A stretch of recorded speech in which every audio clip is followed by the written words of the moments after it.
Hello bachcho, let's see this question. The question says acidic potassium permanganate or potassium dichromate oxidizes alkenes to produce, and the options are: first option is ketones or acids, second option is ketones and aldehyde, third option is ketones or alcohols, and fourth option is ketones or ethers. तो इस question में क्या है कि जब हमारी reaction होती है एल्कीन की एसिडिक पोटेशियम परमैंगनेट से या फिर पोटेशियम डाइक्रोमेट के साथ, तो फिर हमें प्रोडक्ट में क्या मिलता है.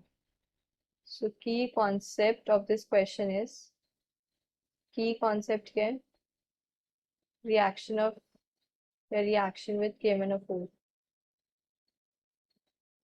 KMnO4, अब क्या होता है, KMnO4 एक स्ट्रॉन्ग ऑक्सीडाइजिंग एजेंट है. बट जब हम KMnO4 को कोल्ड और एक्वस या फिर कोल्ड और डाइल्यूट KMnO4 जब हम यूज करते हैं और एल्कीन्स के साथ उसे हम ट्रीट करते हैं, तब क्या हमें जो प्रोडक्ट मिलता है वो एल्कोहल्स मिलता है. लाइक मेरे पास ये एल्कीन है CH3CH डबल बॉन्ड CH2. अगर मैं कोल्ड डाइल्यूट KMnO4 यूज करती हूँ, डाइल्यूट KMnO4, तो ये क्या पार्शियल ऑक्सीडेशन होती है इस केस के अंदर. अच्छे से ये ऑक्सीडाइज नहीं कर पाता एंड ऑक्सीडेशन क्या एल्कोहल तक आके रुक जाती है.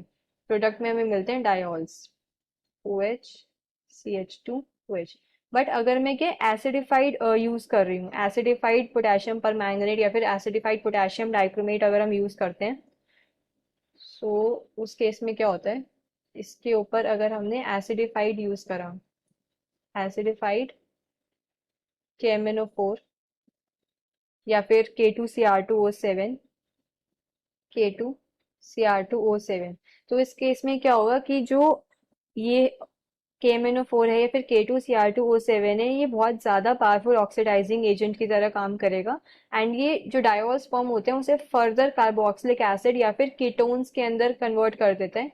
कैसे कन्वर्ट करते हैं, जो डबल बॉन्ड होती है इसकी क्लीवेज होती है, कार्बन कार्बन डबल बॉन्ड का क्लीव होता है. एंड जो हमें प्रोडक्ट मिलते हैं वो या तो एसिड्स मिलते हैं या फिर कीटोन्स मिलते हैं. तो अगर इसको मैं लिखूं, हमें जो इस केस में प्रोडक्ट मिलेगा ये डबल बॉन्ड क्या है, क्लीव हो जाएगा. एंड यहाँ से इस पार्ट से भी हमें एसिड मिलेगा एंड इस पार्ट से भी हमें एसिड मिलेगा. So it will be CH3C double bond O OH plus ये डबल बॉन्ड CH2 जो है इससे हमें क्या मिल जाएगा, इसका बन जाएगा एसिड. जो डबल बॉन्ड CH2 था इसका बन जाएगा एसिड. और एसिड कौन सा, एक कार्बन एटम वाला HCOOH.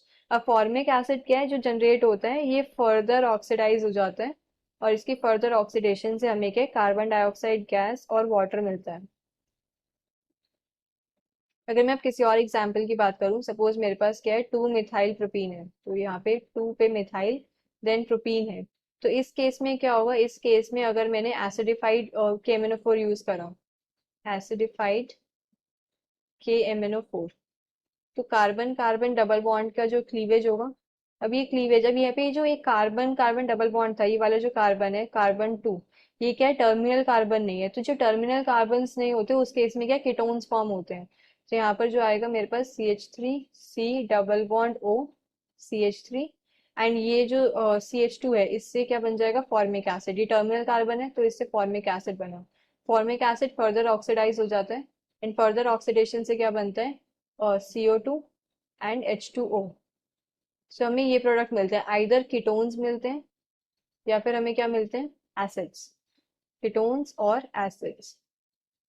सो अगर मैं ऑप्शंस में चेक करूं, option 1 is ketones and acids, so this is the correct option. Hope you understood this well. Best of luck.